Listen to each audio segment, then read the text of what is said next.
Suuri erotuomarikeskustelu tälle viikonlopulle meillä hetken kuluttua luvassa. Valioliigassa on tänä vuonna ollut kenties enemmän ratkaisuja kuin moni vuosiin, jotka ovat aiheuttaneet parapärinää ja paljon puhetta ja ikäviäkin tilanteita mediassa sekä sosiaalisessa mediassa.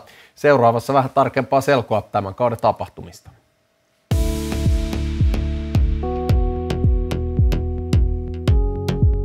Erotuomarointi ja VAR-keskustelut ovat pysyneet aktiivisesti pinnalla, mutta ne nousivat erityisesti viime viikolla esiin valitettavistakin syistä.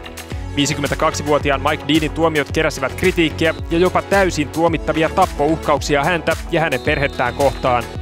Uhkaukset liittyivät 2 ulosajotuomioon. Manchester United Southampton-ottelussa hän antoi suoran punaisen kortin Southamptonin Jan Bednarekille. Viime viikonloppuna Dean lähetti West Hamin Thomas Susekin suoralla punaisella suihkuun ottelussa Fulhamia vastaan. Dean kävi tarkastamassa molemmat tilanteet VAR-monitorista, mutta ei muuttanut ratkaisujaan. Molemmat tuomiot ja niiden mukana automaattisesti tulevat pelikielot kuitenkin kumottiin jälkeenpäin. Vuodesta 2000 lähtien Valioliigassa tuominnut Dean on tehnyt saamistaan uhkauksista poliisille rikosilmoituksen ja pyysi vapautusta tämän viikonlopun tuomaroinneista. Myöskään Deanin VAR-erotuomarina otteluissa toiminut Lee Mason ei tuomitse otteluita tänä viikonloppuna.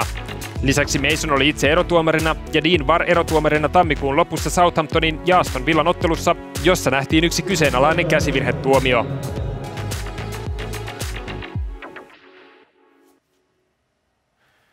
Ja studiossa meitä puhuttavat nyt nämä viimeaikaiset tapahtumat ja tarkastelemme myöskin tämän kauden mielenkiintoisimpia tilanteita. Ihmettelemme, minkä takia tuomiot menivät niin kuin menivät. Meillä on puhelimessa 14 vuotta Valioliigassa tuominnut Mark Halsey. Mark, how are you? Good afternoon, guys, and good afternoon to all the player viewers in Finland. And no doubt a few of them have shouted at me before for a few decisions, so good afternoon to you all.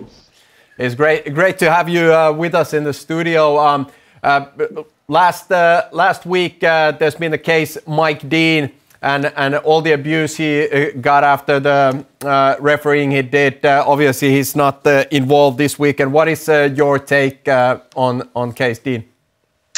Listen, Mike Dean's a very experienced official. You know, over 500 games. I've worked with him many times. He's a lovely guy, and you know, we all make mistakes, and we all know when we become a referee at the top level, we know we sign up for, you know, a bit of abuse from the crowd, you know, during the game. But when after the game and we start getting death threats and things like Mike did, and I've had it myself, you know, towards my family, some horrific things happened to myself and my family after a big game, I think, when I refereed Liverpool Man United. And for me, there's no place in football for this, and the social media platforms have got to act, and I think that the police authorities have got to act in bringing these guys to, or these people to book and face justice. There's no room in football for what is going on with racism and obviously hate campaigns against officials, players, all walks of life. There's no room for it. I think this is something we can all definitely agree on. If we're talking about the VAR for a moment, it seems like, especially in England, for some reason, there seems to be more talk around VAR, and it seems like it's not, the flow with the VAR isn't what it's supposed to be. What's your take on that? Listen, for me, VAR is good for the game, but it's the way it's implemented. You know, it's simple. A clear and obvious error or a serious incident missed by the on-field match officials. That's what it's there for. And I'm afraid at the present, there's so many inconsistencies around in its interpretation in the EPL. It's not about, you know, the protocol itself. It's the guys that are implementing it. It's the standard of the officials that are implementing the VAR. I think that's where lies the problem. And I think we need a lot more training and education to get it right. So it's still going to take some time that we get it to work how it's supposed to work. If we're talking about some of the incidents or situations that really have made a great discussion in social media and I'm sure in all the pubs and studios around, one of them this season was the goal that Man City scored against Aston Villa. And they also, I understand, they changed the interpretation of the rule. Can you walk us through why this goal was allowed in the first place?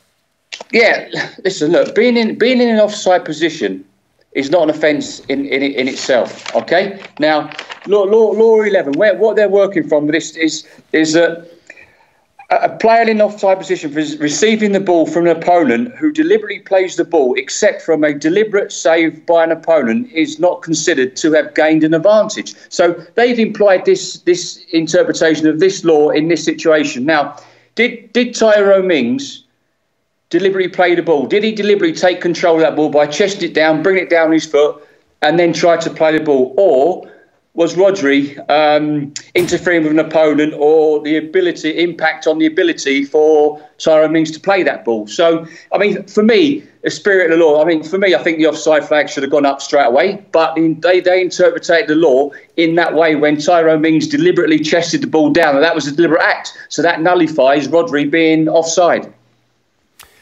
That's interesting. If we getting back to those refereeing decisions that really made some disturbance, Mike Dean gave a red card for Bednarek against Manchester United. Just before that, we saw David Luiz getting a red card in Arsenal shirt, and for some reason, David Luiz's red card stayed, but Bednarek's red card was later returned. So. Why was that?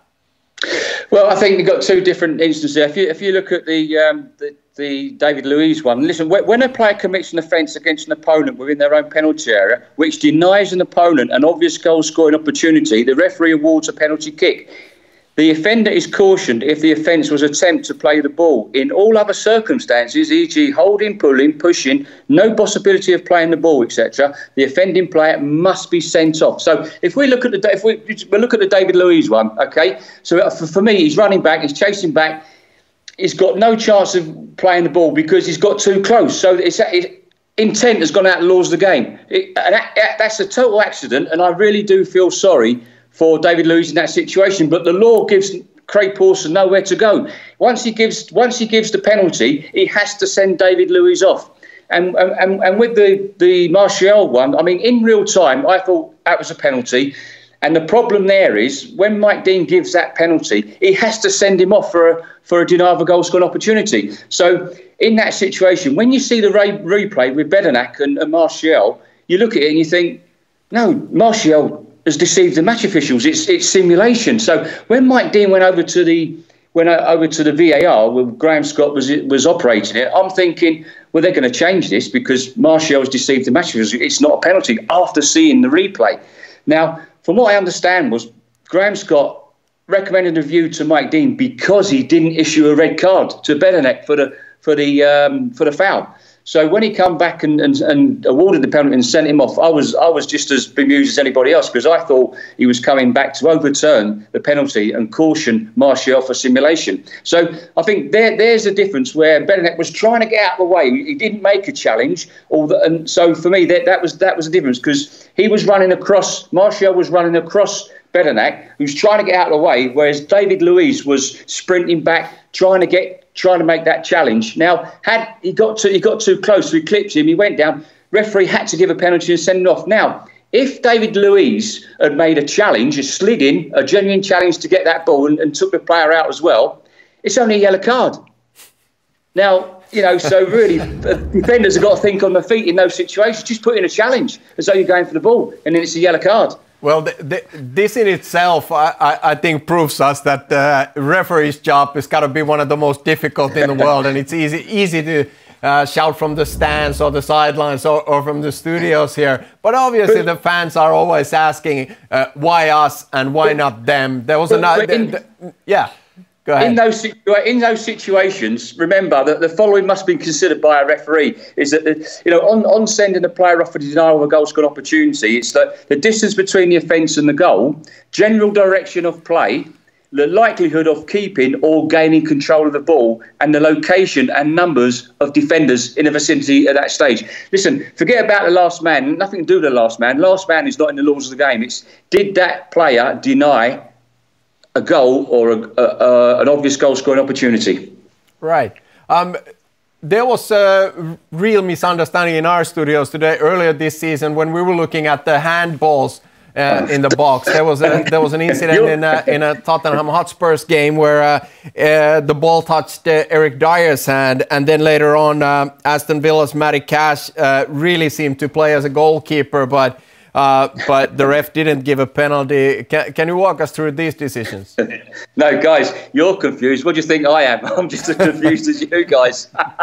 No, listen, look, I think making a modification to the handball law was wrong. I mean, it's the same with offside and handball. It's all over the place. Now, we're looking at the Matty Cash one. For me, if the law says if it comes off another part of your body and it deflects onto your arm, then handball wouldn't be given. But if it's a deliberate act, so if we remember the start of the season, Liverpool-Leeds, with Liverpool when Leeds got a penalty with Kosh, where it hit his arm up onto his thigh up onto his arm, but his arm was in an unnatural position. They said that was a penalty. Now with Matty Cash, if you look at that incident, right, I'm thinking Matty Cash, it just slightly comes off his thigh, but there's a deliberate movement of his arm towards the ball. So for me, that was a deliberate act. That was a deliberate play.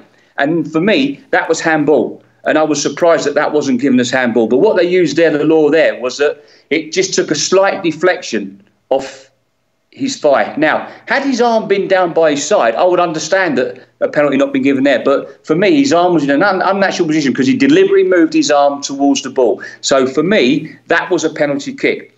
Going on to the Dyer one, now, when you I mean, obviously with goalkeeper and defenders jumping, you jump with your arms in the air and your arms are then coming back down, and your arms are in an unnatural position in the air when you're jumping. When you're coming down, your arms come out. So for me, that was a natural position. That was an unnatural position. I was very surprised that a penalty was given in that situation.